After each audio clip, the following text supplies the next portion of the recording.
Episode 4 begins with some farmers who are supposed to reference Superman's parents selling eggs on the side of the road. Every episode so far has had some scene where characters are eating or interacting with eggs. Besides the repeated yellow color that we see the cops wear as masks, I guess the obvious would be that the eggs represent new life. And considering clones are making lots of appearances, maybe the central mystery to the story will have to do with creating some new life form. Lady Farmer is reading a book called Fog Dancing, which was written by the same guy who wrote the Black Freighter comic in the original Watchmen. Lady True, the one who makes a Dr. Manhattan boost and probably knows all the secret information like Adrian was responsible for the aliens because Lori couldn't keep her damn mouth shut, wants this couple to sell her their house in exchange for a baby she probably genetically cloned from the mom because the couple's unable to conceive on their own. The couple then does sell their home to this obviously crazy person. 10 seconds or I'll have no other choice but to destroy the baby. Guys, I'm joking. Just as they do, something falls from space, crashing onto their property, which is why she wanted to buy it. Considering the Superman reference, don't know if that means some creature landed, or if the reference is just a reference. I would guess it's something Lady Tryhard believes is Dr. Manhattan related, considering how elated she looks. Or maybe it's Adrian Veidt, escaped from his space prison. We shall see. The title of the episode is, If You Don't Like My Story, Write Your Own. We'll come back to this. Anyways, Angela goes back to her bakery to hide the evidence of Will ever being there. She stupidly, accidentally burns Will's greatest childhood memento as the phone rings, telling her the Magic DNA Center has more information about Will. This show seems very concerned with people's legacies. There's some mystery surrounding Angela's past and Will being her grandfather. Judd has some weird history with his father or grandfather being in the KKK. Keen is probably a clone of his father. This little girl is probably a clone of Lady Tryhard. Lori is very concerned with her legacy as both a hero and as the daughter of the comedian, and her time spent with John. And the Radfurations are based on the legacy if your ancestors were slaves. In the original Watchmen, the importance of legacy and ancestry wasn't really focused on that much except for Lori, and there was this idea that nostalgia is stupid because everything always sucked, you just didn't realize it because you were a kid. So I don't know where they're going with this in the show. Angela calls a break-in to the cultural center to cover up her breaking in. Good policing! Also real stupid, as she goes to the computer to get more information on Will. I can't believe that this place with the high-tech holograms doesn't also have security cameras, or, keep records of those who use their computers. It should be super obvious to anyone that Angela's the one that broke in. Welcome, Angela Abar. Anyways, the museum has a super pointless high-tech holographic display of a family tree for absolutely no reason, and why the heck is that exit sign backwards? Angela then only learns that her great-grandfather died in the Tulsa riot, and she tells the hologram of baby Will to F off. So yes, this whole sequence of Angela committing an old B&E was for absolutely no reason whatsoever. Great waste of everybody's damn time. Then Angela hears the car crash from last episode and rushes out. It's a good thing all the important events in the show happen on the same block. Lori is suspicious, Angela plays dumb, yada yada yada. Angela comes home to find her foster kids cucked her out of her bed. Insert inappropriate race joke here. Angela decides to crash in Topher's room, and damn, his room looks cool. Unfortunately, I've seen too many step videos on the internet to know how this ends. Topher is still awake, and he shares some heart-to-heart time with Angela after watching a guy get his brains blown out last episode. Prediction time! Angela's husband and the two girls will die tragically, leaving Angela and Topher alone to be more edgy and miserable with each other. Breakfast time, and there's more fucking eggs. The girls and Topher are yelling at each other. Turns out Topher is saying Judd isn't going to go to heaven because he's an edgy atheist boy. Then in a twist, Will's husband goes full fedora tipper and says, "Heaven ain't real, dummy." 10-10 parenting, though I do believe this is supposed to be more of that liberal overreach that we've been seeing creeping up in the show, and is not portrayed as a good thing. Angela goes to Mirama's house, and it ain't actually the crap hole we originally thought. Turns out he has a perfectly nice house. He just spends most of his time in a bomb shelter. Or, an alien attack shelter to be more specific. Yes, we find out Miramask is really Christopher Walken's from Blast from the Past, and is obsessed with Adrian's fake alien attack on New York in the 80s. Angela asks him to have his ex-wife research what exactly Grandpa Will was slinging with them pills. Angela also tells him that their chief was racist.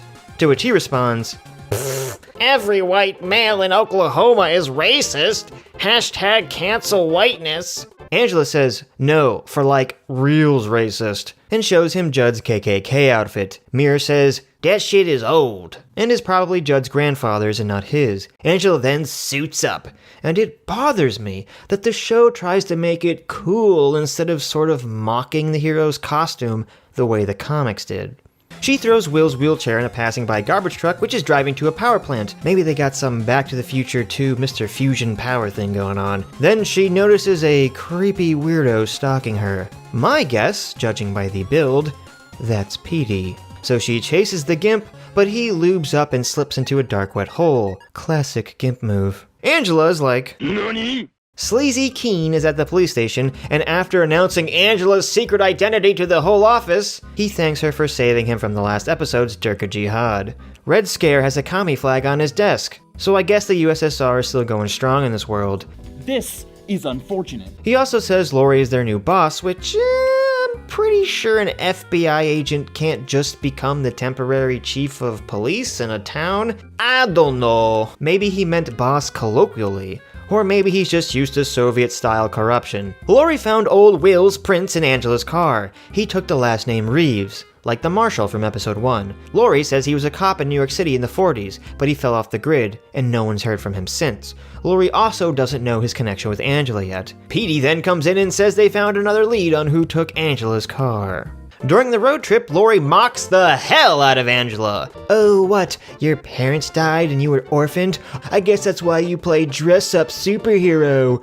Loser! Considering the same exact thing happened to Will, that will probably give more credence to the idea of him being Hooded Justice. Then we find out that Angela has no idea that Lori was Silk Spectre, which I don't even know how that would be remotely possible. Silk Spectre and Mama Silk never wore a mask. Everyone knew who they were. She was kind of a big deal. It would be like if Angela didn't know who Michael Jackson was.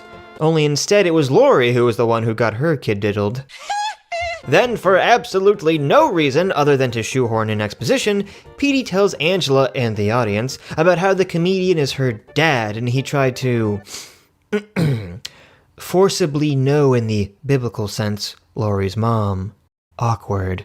Why would you share this information? That should also be widely known to the public because it was written about in a best-selling novel by the original Night Owl? Also, Lori says she spoke to Angela's husband. This comes up later. They drive to Lady Tryhard's place, which is that weirdo tower we saw from episode 1. There we see hovercrafts, like probably the one that was used to jack Angela's car. I guess Lori came to terms with it not being Dr. Manhattan that dropped the car in front of her. That would have been a nice emotional scene to witness, but unfortunately Lori's not the main character of the show despite being 100 times more interesting than Angela. Then Mini-Me shows up and invites them to some tea. Not Petey though. Ew, no boys allowed. Mini-Me tells them the structure is built to be indestructible and last throughout the ages as the first wonder of the New World. Lady Tryhard is psycho. Lori doesn't get much information out of Lady Tryhard. However, Tryhard and Angela start swapping secret messages about Will in Vietnamese. Looks like Tryhard was behind Will's abduction. Angela points out an Adrian statue and asks why they made him old. Tryhard says, because he is old. Considering how Adrian has been missing for the last 7 years, it's weird she says is instead of was. Unless Tryhard is behind Adrian being stuck wherever he is. Next we see Adrian crab fishing for fetuses. Gross. He then pulls a Planned Parenthood and nonchalantly throws the bad-looking fetuses back in.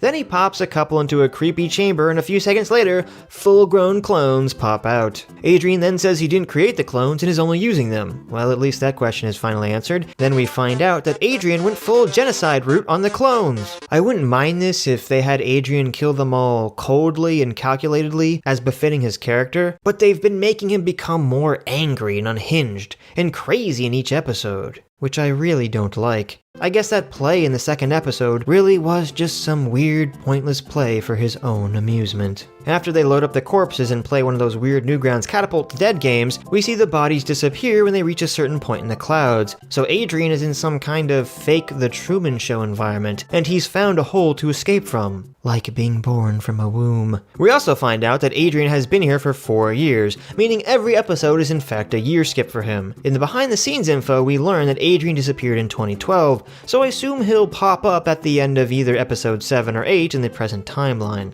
Angela comes home to find her husband reading a book called Things Fall Apart. Angela, like a total bitch, spoils the ending of the book, telling her husband that the main character hangs himself at the end.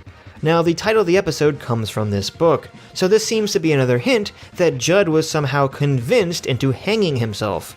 Anyways, Angela's husband reacts to the spoiler like the beta male doormat that he is, and we find out that Angela's all mad because he didn't immediately tell her that Lori came by to talk to him, which is kind of insane considering she's been working as a secret cop hero all day, so I don't know when she thought he was supposed to call her. And again, we find that her anger is completely misplaced because her husband totally lied and covered for Angela, and also that he had some weird accident that we don't know about, and that she apologizes to him by way of offering more closet sex, which I don't know if I'd consider that an apology. Mini-Me wakes up and has an IV bag on. She tells Lady Tryhard that she dreamed of men burning her village down and forcing her to walk for a long time, and that even after waking up, her feet still actually hurt. Next episode, we'll find out that they have Harry Potter technology of putting memories in pill form and reliving them if taken. So Mama Tryhard is pumping Mini-Me full of her memories, probably in an attempt to make the perfect clone. Mini-Me asks Mom to tuck her in, but Lady Tryhard says to F off.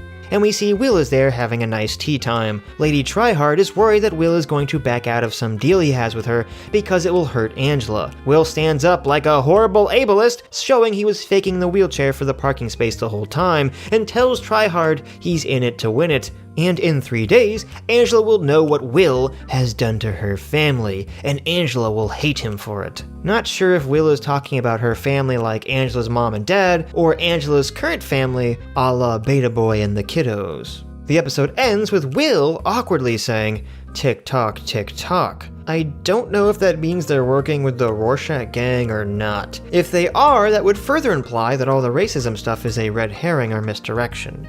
Anyways, this was definitely the weakest episode by far. Hopefully the next one will be better.